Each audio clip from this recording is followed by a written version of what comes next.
حضرت ابو ہریرہ رضی اللہ تعالیٰ عنہ نے بیان کیا کہ نبی کریم صلی اللہ علیہ وآلہ وسلم نے فرمایا، جب اللہ تعالیٰ نے مخلوق کو پیدا کیا تو اپنی کتاب میں اسے لکھا۔ اس نے اپنی ذات کے متعلق بھی لکھا اور یہ اب بھی موجود ہے،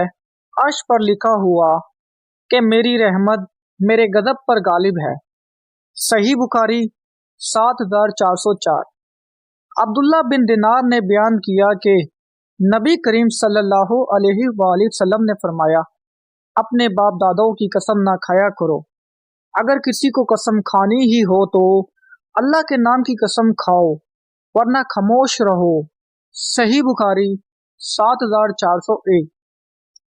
جابر بن عبداللہ سلمہ رضی اللہ تعالیٰ عنہ نے خبر دی، انہوں نے کہا کہ رسول اللہ صلی اللہ علیہ وآلہ وسلم نے اپنے صحابہ کو ہر مباح کام میں استخارہ کرنا سکھاتے تھے، جس طرح آپ قرآن کی سورت سکھاتے تھے۔ آپ فرماتے کہ جب تم میں سے کوئی کسی کام کا قاصد کرے تو اسے چاہیے کہ فرض کے سوا 2 رکعت نفل نماز پڑھے، پھر سلام کے بعد یہ دعا کرے، اے اللہ، میں تیرے علم کے طفیل اس کام میں خیریت طلب کرتا ہوں اور تیری قدرت کے طفیل طاقت مانگتا ہوں، اور تیرا فضل، کیونکہ تجھے قدرت ہے اور مجھے نہیں، تو جانتا ہے اور میں نہیں جانتا، اور تو غیب کا بہت جاننے والا ہے۔ اے اللہ، پس اگر تو یہ بات جانتا ہے، اس وقت استخارہ کرنے والے کو اس کام کا نام لینا چاہیے کہ اس کام میں میرے لیے دنیا اور آخرت میں بھلائی ہے، یا اس طرح فرمائے، میرے دین میں اور گزران میں اور میرے ہر انجام کے اعتبار سے بھلائی ہے تو اس پر مجھے قادر بنا دے اور میرے لیے اسے آسان کر دے، پھر اس میں میرے لیے برکت عطا فرما، اے اللہ، اور اگر تو جانتا ہے کہ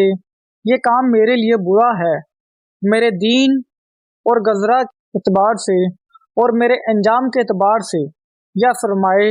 کہ میری دین و دنیا کے اعتبار سے، تو مجھے اس کام سے دور کر دے اور میرے لیے بھلائی مقدر کر دے جہاں بھی وہ ہو، اور پھر مجھے اس پر راضی اور خوش رکھ۔ صحیح بخاری 7309۔ رسول اللہ صلی اللہ علیہ وآلہ وسلم نے فرمایا کہ جب تم میں سے کوئی بھی اپنی بیوی کے پاس جانے کا ارادہ کرے اور یہ دعا پڑھ لے، شروع اللہ کے نام سے، اے اللہ، ہمیں شیطان سے دور رکھنا، اور تو جو ہمیں بچہ عطا کرے اسے بھی شیطان سے دور رکھنا، تو اگر اسی صحبت میں ان دونوں سے کوئی بچہ نصیب ہوا تو شیطان اسے کبھی نقصان نہیں پہنچا سکے گا۔ صحیح بخاری 7396۔